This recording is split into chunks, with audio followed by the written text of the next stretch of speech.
Pinuntahan ng resibo ang lugar kung saan natagpuan ang katawan ni Marinel. Liblib ito at malayo sa daanan ng mga tao.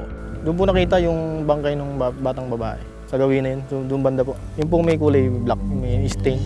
Napalilibutan ang lugar ng mga tuyong damo at nakakalat na mga tela.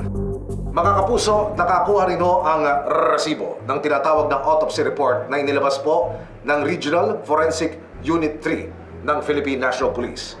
Ang lumalabas na cause of death, tama ng saksak sa dibdib. Lumalabas din, mga kapuso, sa autopsy report na nasa advanced stage of decomposition na ang labi ng biktima. Ang kanilang estima, posibleng nasa 5 to 6 days na itong naroroon bago natagpuan ng mga otoridad.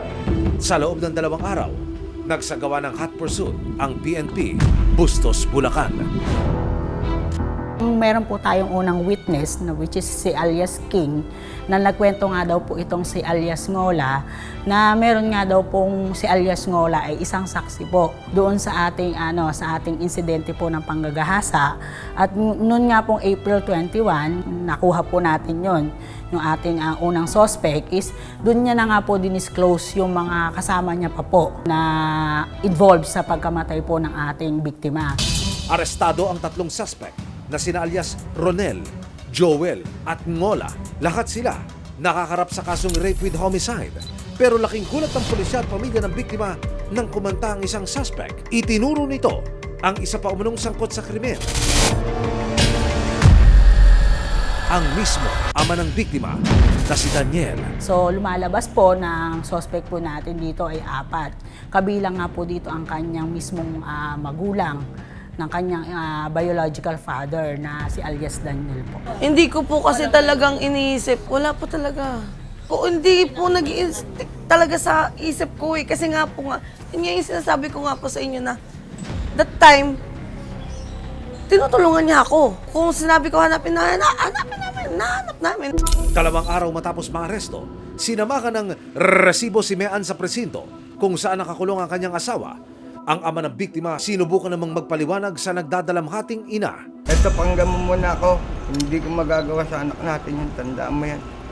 Kaya lang ako nasangkot dito. Ako yung pinagbintangan dito. Hindi ko magagawa yung Mean.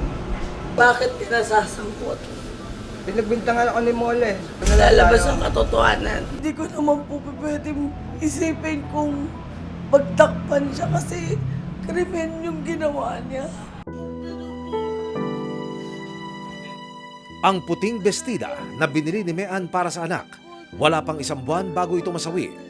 Suot-suot na ngayon ni Marinel sa kanyang huling hantungan. Anak, hindi ko hayaan. Napakahanap na ginawa nila sa'yo. Huwag ka pumayag na may mga kalaya sa lahat ng mga gumawa sa'yo nito. Umaasa si Mean na hindi maisasamang ibaon ang pag-asa at sa bandang huli, papanig din sa kanila ang hustisya para sa karumal-dumal na sinapit ng kanyang anak. Huwag mo silang patatahimikin sa mga ginawa nila sa'yo kasalanan.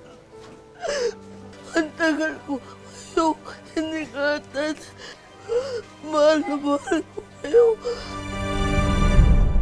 Maraming salamat sa panonood, mga kapuso. Para masundan ang mga reklamong nasolusyonan ng resibo, mag-subscribe lamang sa GMA Public Affairs YouTube channel